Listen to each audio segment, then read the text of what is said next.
ఇంకా మాకు కనుక్కున్న వాళ్ళటోళ్ళు మీరు ప్రభువును నమ్ముకోవాలి, తెలుసుకోవాలి. మీకు చెప్పినంత తోలే మేము కాము, మీ కడుపును పుట్టిన వాళ్ళం మేము. మీకు చెప్పగలగడానికి అంత జ్ఞానం మాకు సరిపోదు, కానీ ఒక్క మాట తెలుసుకున్నాం కాబట్టి ఆ మాట చెప్తున్నాం. యేసు ప్రభుని నమ్ముకోండి. యేసు ప్రభు మనుషులందరి కోసం మరణించి తిరిగి లేచిన ఆయన నమ్ముకుంటే మన పాపాలు క్షమించబడతాయి. ఇప్పుడు రేపు చనిపోయిన తర్వాత ఈ శరీరం మట్టిలో కలుస్తుంది. ఈ ఆత్మకి చావు లేదు.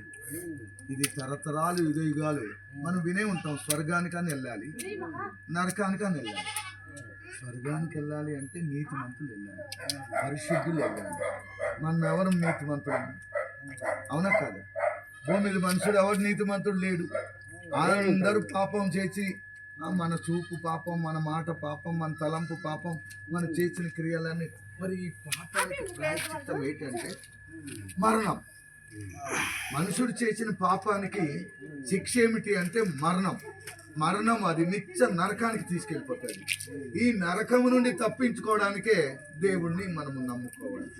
మనకు తెలియక ఏం చేస్తున్నామంటే మన పాపం పోవడానికి గుడులకు వెళ్తున్నాం, గుండు గొరిగించుకుంటాం, తీర్థయాత్రలకు వెళ్తున్నాం. మనకి తెలియక నిజానికైతే మన మనుషులందరి పాపాల కోసం మరణించి తిరిగి లేచిన యేసు ప్రభు రక్తమే మనుషులకి పాప విమోచన కలిగిస్తుంది. మేము మా నాన్న మీకు తెలిసే ఉంటుంది, శుక్లాచార్యులు అంటే విష్ణు భక్తులు. మేము వైష్ణులు అయితే మేము విష్ణువుని పూజించేవాళ్ళం. కానీ మేము తెలుసుకున్నాం యేసు ప్రభు ద్వారా తప్ప పాప క్షమాపణ లేదు అన్న సంగతి నాన్నగారు తెలుసుకున్నారు, మేము తెలుసుకున్నాం. ఆ మాట మీకు చెప్దామని వచ్చినాం. మీరే పాటి వాళ్ళరా మా కడుపులు పుట్టిన వాళ్ళు మాకు చెప్పడానికి అనుకోకండి, తోసేకండి. కానీ మా కలిగించగలుగుతాడు. ఇది మీ దగ్గర ఉంచండి నాన్నగారు.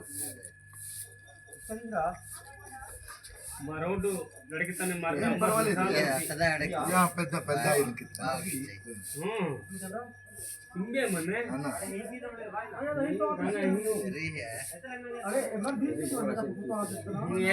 ఉంటారు కదా,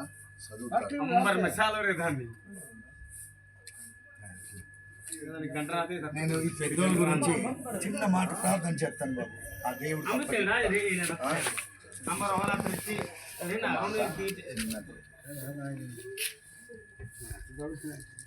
పరిశుద్ధుడు అయిన మా ప్రభువానికి వందనాలు.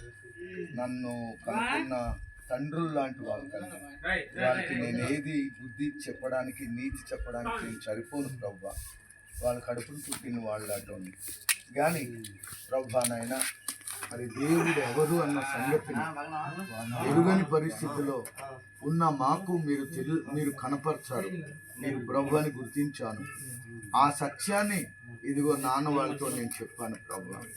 వారు కూడా గ్రహించగలిగి వారి పాపములను వారు ఒప్పుకొని యేసు ప్రభును వారి హృదయంలో చేర్చుకోవటానికి మీ కృప దయచేయమని యేసు నామమును అడుగుచున్నాము తండ్రి. ఆమేన్. నాన్న